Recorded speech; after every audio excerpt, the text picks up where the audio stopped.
It's late fall, and these are our Japanese red maple trees in our yard, and they have great color. In this video, you'll learn how we get that great color. Hello, my name is Mike Hurst from Highlandsville Farm. Today we have in front of us a Japanese weeping maple, and I'm going to tell you how to water and how to fertilize it. When we fertilize our plants, we usually fertilize them about once or twice a year. The first time is just to make sure that it's the right color, and the second time is for next year's growth. The reason that we are concerned about fertilizing for next year's growth is that the Japanese maple is considered to be a determinate plant. A determinate plant means that each and every year that when it grows out, there's a determinate amount of leaves and stem that can be formed. And that the determined amount of leaves and stem formed is determined by last year's growing season.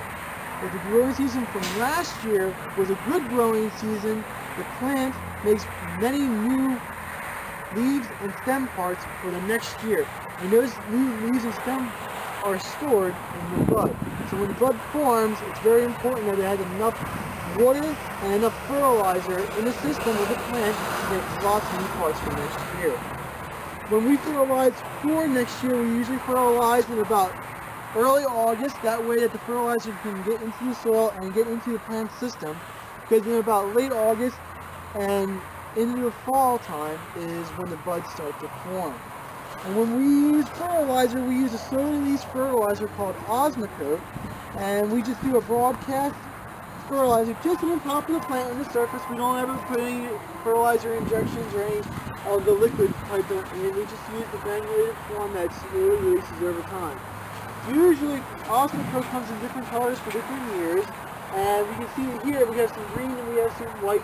The green stuff's from this year, the white stuff's from the other year. That way we know if we fertilized it or not.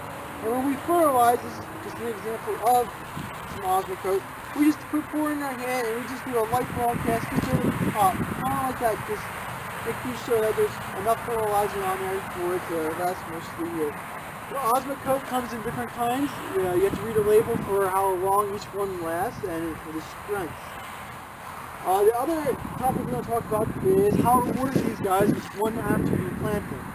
When you plant them, you should make sure that when you dig the hole out, just dig it a little bit wider than the pot itself, so that when you set the pot into the ground, there's a good gap between it, and you can fill in the dirt in between the pot, the plant, and the surrounding soil, making sure that there's no air pockets in there. You don't want to compact the soil around. You just want to use your shovel to work the soil into the ground, getting rid of all the air pockets. After that, give it some water. That way it settles nicely. And after planting, make sure you go back and keep the ball moist. It's important to keep the ball moist, not overly wet or overly dry. If it's overly wet, there is no oxygen that gets into the soil, and then the root starts to rot and it dies. The whole plant dies. If it's too dry, the roots no longer grow and the plant wilts, and roots don't have cuticles on them, so once they dry out, they're toasted. So just make sure that keep it moist, and the plant should do fine. If you have any questions about the Japanese maple, just give us a call at 215-651-8329. Thank you.